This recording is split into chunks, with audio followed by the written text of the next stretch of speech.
নমস্কার বন্ধুরা, নিবেদিতার গৃহকোণে তোমাদের সকলকে স্বাগত জানাই।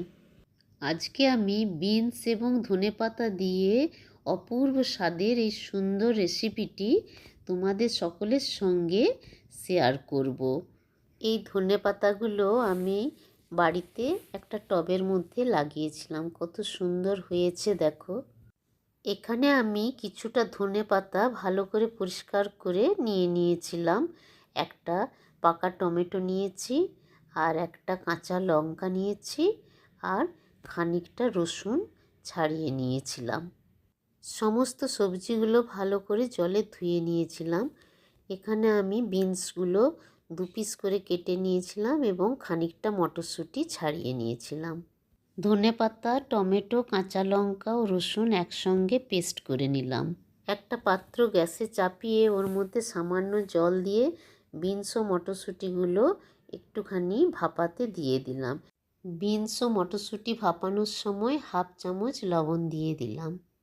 2.5 মিনিট ভাপানোর পর বিনস ও মটরশুঁটিগুলো জল থেকে ছেঁকে রাখলাম। একটা কড়াই গ্যাসে চাপিয়ে গ্যাস অন করে সামান্য সর্ষের তেল দিয়ে দিলাম। তেল গরম হয়ে গেলে গ্যাসটা সিমে করে বিনস এবং মটরশুঁটিগুলো সমস্ত কড়াইয়ে দিয়ে দিলাম।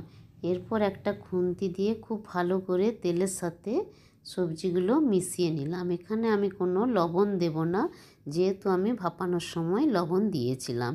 ভালো করে নেড়ে চেড়ে একটা ঢাকা আমি দিয়ে দিলাম। 2 মিনিট পর ঢাকা খুলে সমস্ত সবজিগুলো ভালো করে নেড়ে চেড়ে ভেজে নিলাম। আগের থেকে পেস্ট করে রাখা টমেটো, ধনেপাতা, রসুন এবং কাঁচা লঙ্কার মিশ্রণটি সবজির মধ্যে দিয়ে দিলাম। এখন আমি 2-3 মিনিট ধরে সমস্ত মিশ্রণটি সবজির সঙ্গে ভালো করে নেড়ে চেড়ে মিশিয়ে নেব। বিনসের এই রেসিপিটি তোমাদের সকলকে বাড়িতে বানানোর জন্য বিশেষ অনুরোধ রইল। তোমাদের সকলের কেমন লেগেছে অতি অবশ্যই আমাকে কমেন্টে জানিও।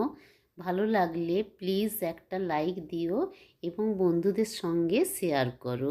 এখানে যেহেতু আমি প্রায় 1 বাটি মতো ধনেপাতা ও টমেটোর মিশ্রণ দিয়েছিলাম, সেই জন্য আমি আবার সামান্য লবণ দিয়ে দিলাম।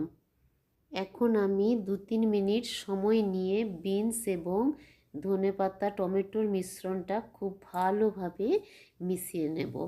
এটা একটুক্ষণ টাইম ধরে কষতে হবে।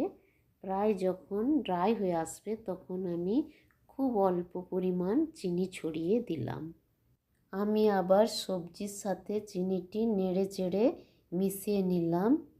নাড়তে নাড়তে সবজিটা যখন কড়াইয়ের গায়ে লেগে আসবে তখন বুঝতে হবে সবজিটা রান্না হয়ে গেছে।